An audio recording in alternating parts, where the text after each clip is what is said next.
안녕하십니까. 2025년 2학기 하이브리드 기업 여신 심사 AI 모델로 캡스톤 프로젝트를 진행했습니다. 주제는 정형 재무 데이터와 비정형 활동성 데이터를 결합한 금융 데이터 분석 및 신용 평가 모델에 관한 것입니다. 현재 저는 핀테크 회사에 근무를 하고 있습니다. 저희 회사 서비스는 중소기업들에게 원자재를 대납해 주는 서비스를 하고 있고요. 그렇기 때문에 저희 고객사가 내는 중소기업들의 신용 그리고 거래에 따른 리스크를 평가하는 전통적인 방식을 사용하고 있었습니다. 그래서 이번 캡스톤 프로젝트를 통해서 저희 기업을 평가하는 평가 모델을 AI로 자동화하고 또 재무대표와 데이터를 두루 활용할 수 있도록 고도화하는 것을 이번 캡스톤 프로젝트의 목적으로 했습니다. 기존 재무제표 중심은 사실 결산 시점과 심사 시점 간의 차이가 있어서 실시간으로 기업의 활동과 리스크를 평가하기가 어렵습니다.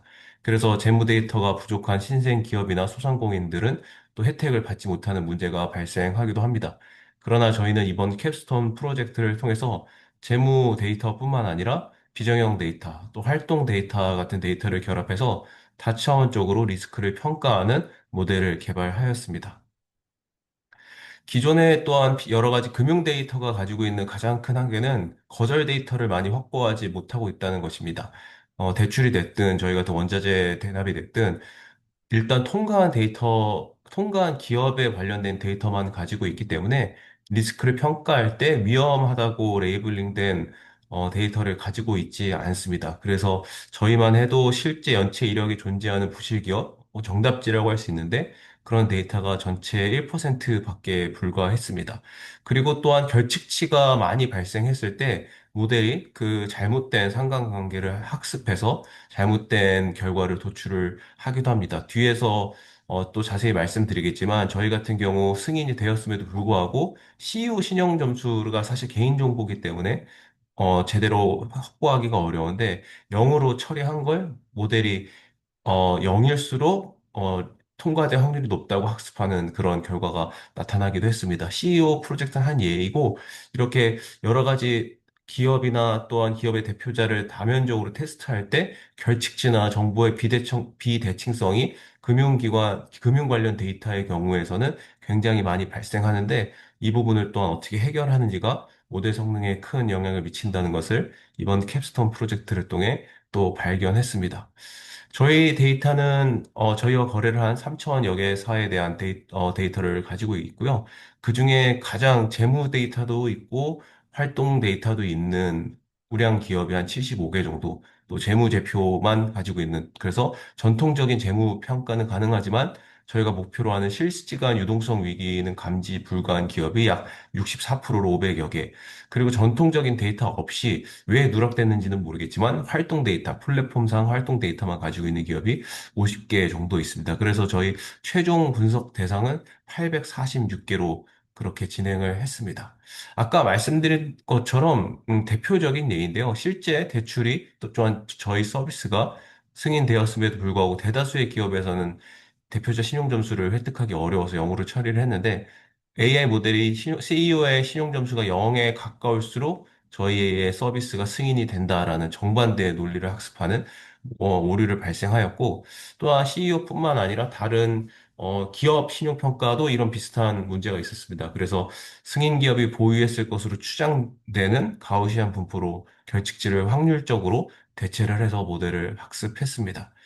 또한 저희는 일단 데이터의 모수를 확보하기 위해서 3,000개 회사를 웬만하면은 그래도 잘 다 써보자라는 것에서부터 시작을 했는데 결국 데이터가 많이 좀 빼곡하지 않았습니다. 그래서 저희는 CT겐을 통해서 학습 데이터를 활용하기로 했고 또 여러 가지 저희 심사역과의 인터뷰를 통해서 어떤 기업이 이제 우량하지 않은 기업이고 또 눈여겨봐야 되는 기업인가라는 시나리오를 또 한 네다섯 개 정도 도출을 해서 통계적인 유사성을 담보한 합성 데이터에 저희 심사역들의 의도를 담아서 이제 위험하다고 분류될 수 있는 합성 데이터를 생성하고 논리적으로 타당성을 검증하는 작업을 진행했습니다.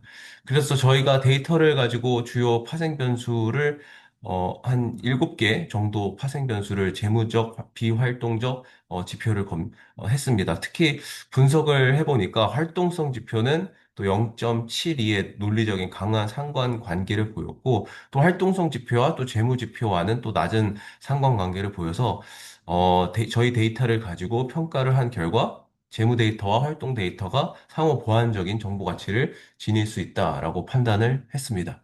그래서 저희가 아까도 말씀드렸던 것처럼 실제 승인 데이터에 한 1000개 정도의 이제 시나리오 거절 데이터를 생성을 했습니다. 그래서 총 한 2500개 정도의 모수를 확보하고 모델을 검증을 했습니다. 그래서 결국 최종 학습 데이터 규모는 4300여 개가 되었고, 이 4300여 개 중에 아까도 말씀드렸던 것처럼 한 1000건 이상은 CT 간으로 학습을 하고 또 노이즈를 의도적으로 주고 또 저희 심사역이 한 네다섯 개의 네 개의 시나리오를 이제 보완하는 그래서 모델이 이제 통계적 유사성과 저희 심사역의 시나리오와 의도적인 노이즈를 가진 합성 및 거절 데이터가 포함된 그런 데이터 세트를 구축을 했습니다.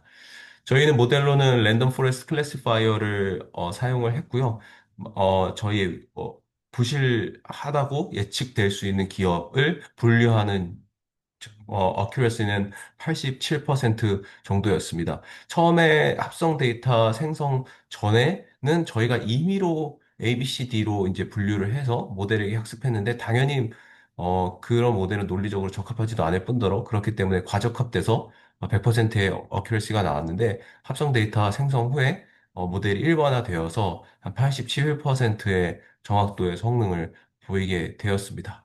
그래서 저희가 생각했던 건 핵심 변수는 이제 기업의 매출 성장률뿐만 아니라 오후 결제 비율이 중요하고 또 기업의 신용 점수뿐만 아니라 또 평균 결제까지 걸리는데 소요되는 시간이 중요하다라는 걸 발견했습니다. 그래서 기업이 오후 결제 비율이 높다는 건 결국 자금이 급하게 융통되었다는 뜻이고 또 평균 결제까지 걸리는 시간 역시 자금이 굉장히 융통이 어렵다. 또 순환이 원활하지 않다라는 뜻이기 때문에 이런 것들을 모두 고려해서 기업의 재무 지표뿐만 아니라 실시간 결제 위기를 탐지할 수 있는 모델을 개발했다. 그렇게 말씀드릴 수 있을 것 같습니다.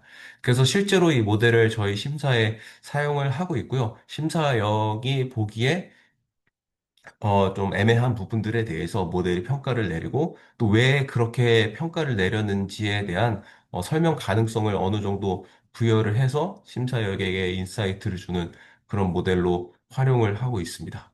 여기까지 발표 마치겠습니다. 감사합니다.